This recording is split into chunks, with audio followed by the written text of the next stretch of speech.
On va parler donc un peu de vous, Salomé Saké, et surtout de votre livre, paresseux, inculte, individualiste. C'est pour battre en brèche tous les clichés sur la jeunesse que vous avez pris la plume. Sois jeune et tais-toi chez Payot.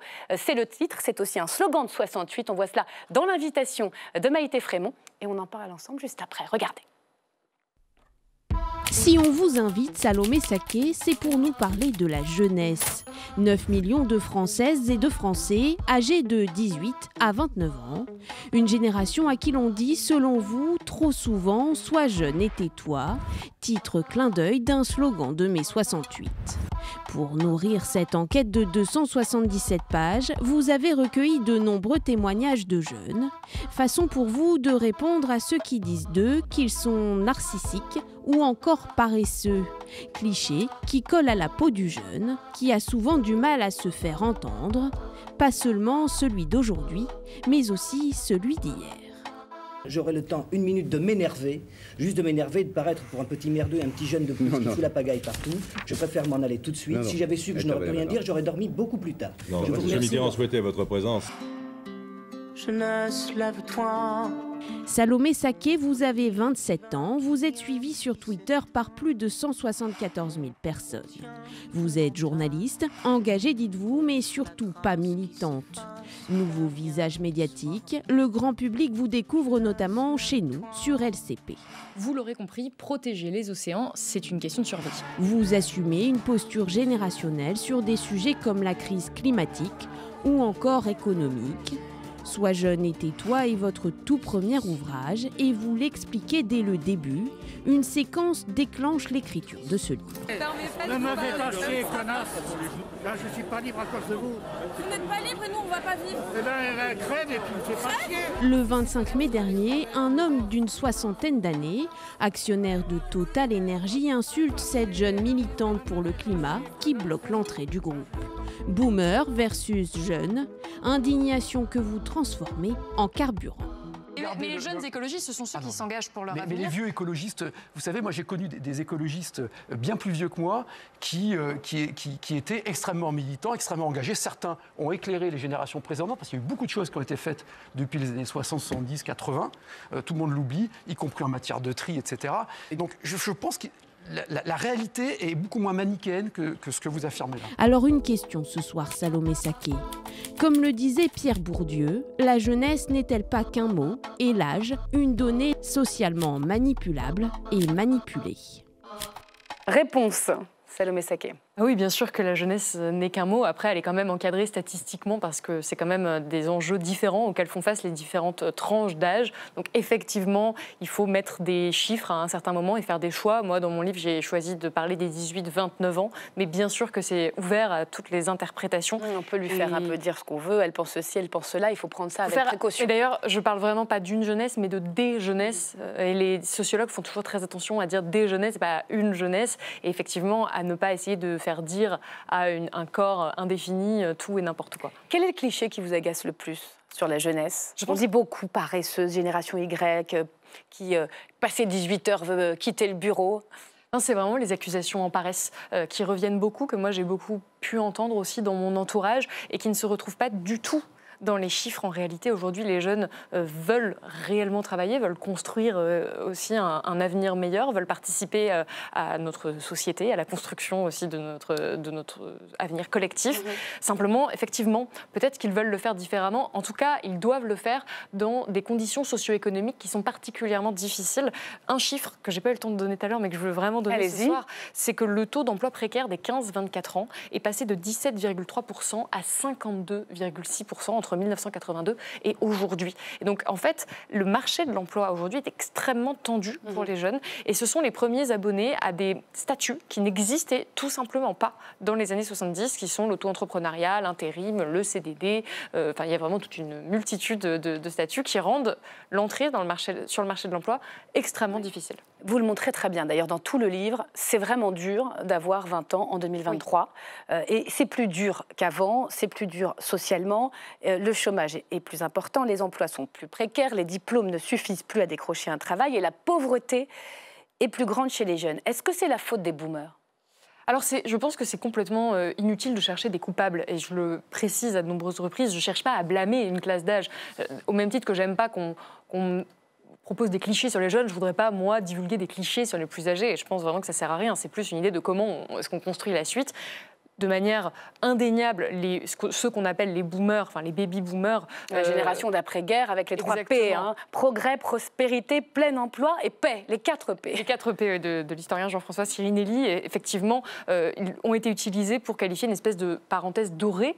On ne peut pas culpabiliser les gens qui ont vécu ça et d'en avoir profité. Ce qu'on essaie de dire, c'est que ceux qui nous critiquent, eux n'ont pas eu souvent à gérer les mêmes choses. Donc vous êtes d'accord pour dire que les aînés ont bien conscience des difficultés? Non, ils n'en ont pas conscience. Non. Ça, en revanche, je pense que... Les parents n'ont pas conscience de laisser un monde extrêmement difficile pour leurs enfants. Vous trouvez qu'il n'y a pas cette prise de conscience-là? Je pense qu'évidemment, il doit toujours y en avoir. Mais moi, j'entends beaucoup dans mon entourage et surtout dans la bouche des jeunes que j'ai interrogés et qui étaient si nombreux à me dire « mais merci d'écrire ce livre parce que je vais pouvoir l'offrir à mes parents, l'offrir à mes grands-parents pour qu'enfin ils comprennent pour préciser, ce à quoi on fait face. » Vous avez interrogé des jeunes à partir de votre communauté de followers, c'est ça l'idée? Au tout début, mais après, pas du tout. Je suis vraiment passée par... je suis allée directement sur le terrain, dans des endroits où j'ai pu trouver des jeunes, notamment dans des établissements scolaires, où je suis allée interroger des jeunes, pour le coup, complètement au hasard, où j'ai essayé de passer par d'autres sources. Donc j'ai vraiment fait l'effort d'interroger des jeunes qui ne connaissaient pas mon travail, qui n'avaient pas du tout les mêmes idées politiques que moi. Il y a vraiment des jeunes d'une gauche plutôt radicale jusqu'à l'extrême droite, en passant par des jeunes complètement apolitiques.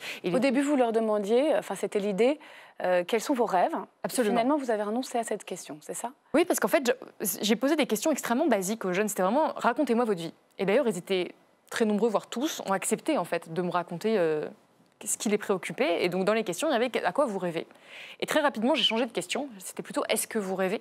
Parce que j'ai constaté un certain pessimisme très profond chez les jeunes, que j'ai retrouvé après dans toutes les études statistiques, sociologiques qui sont menées, où on a une augmentation du pessimisme, où les jeunes ont des difficultés profondes à se projeter dans l'avenir et à s'imaginer vivre dans 10, 20, 30 ans dans ce monde qui est de plus en plus sombre, de plus en plus inquiétant et qui ne leur promet rien de vraiment beau pour l'avenir. On va parler du dérèglement climatique dans un instant. C'est l'une des principales angoisses vis-à-vis de l'avenir. Emmanuel Macron l'avait reconnu, cette phrase « c'est dur d'avoir 20 ans en 2020 », il l'a prononcée pendant la pandémie.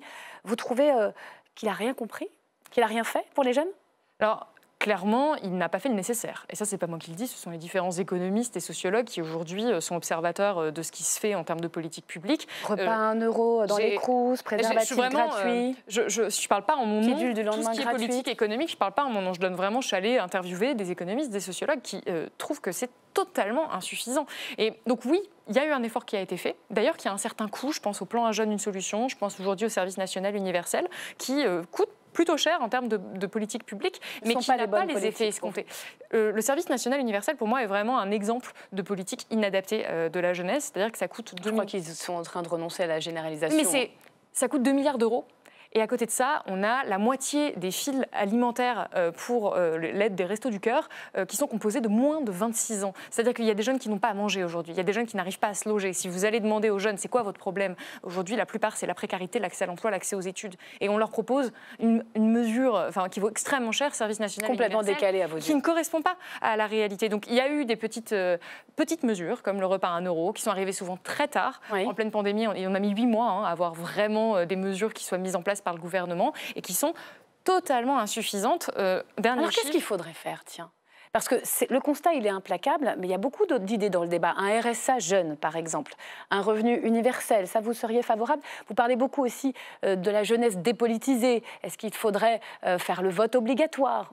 C'est des pistes ou pas pour vous? Pour moi, la première des pistes, c'est d'écouter la jeunesse. Et c'est vraiment pour ça que j'ai écrit ce livre. Et c'est pour ça qu'il est vraiment à destination aussi des plus âgés et des responsables politiques, bien évidemment, de se dire, mais en fait, les préoccupations premières des jeunes, c'est ça. Et clairement, les politiques publiques aujourd'hui ne répondent pas à ces préoccupations-là. Moi, je ne suis pas économiste, je ne suis pas une femme politique, je ne vais pas dire la solution, c'est ça, sinon ce serait trop simple. En revanche, j'essaie de donner la parole à des spécialistes qui, eux, proposent des solutions. Donc effectivement, il y a le RSA pour les moins de 25 ans. Il y a des politiques de l'emploi, il y a des réinjections, notamment d'argent dans le système d'éducation nationale. Il y a plein de propositions qui aujourd'hui, en tout cas, ne sont pas écoutées. Mais vous êtes quand même optimiste sur les générations. La guerre des générations n'aura pas lieu. C'est une fausse guerre, écrivez-vous. D'ailleurs, vous reprenez la phrase de Camille Etienne dans son documentaire.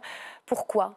Et en fait, on ne peut pas se permettre d'avoir une guerre des générations aujourd'hui. C'est indispensable que les plus âgés nous écoutent et une forme d'empathie, une empathie assez forte à l'égard des jeunes générations pour vouloir préserver leur futur. Et je parle d'urgence écologique et je donne encore une fois la parole à des scientifiques, des personnes qui nous expliquent à quoi va ressembler le monde dans lequel qu'on est en train de nous léguer aujourd'hui. Et clairement, ça nous terrifie pour une grande partie des jeunes. Et on l'a vu dans le reportage d'ailleurs que vous avez fait tout à l'heure.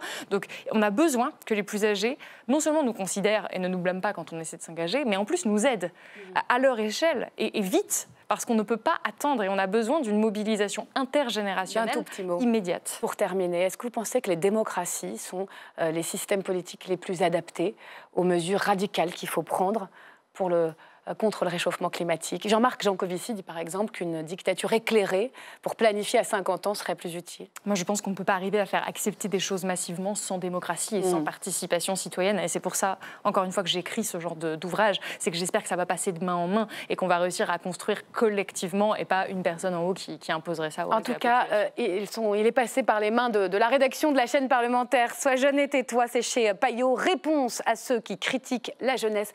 Premier bouquin. Et c'est une somme extrêmement documentée signée Salomé Saké.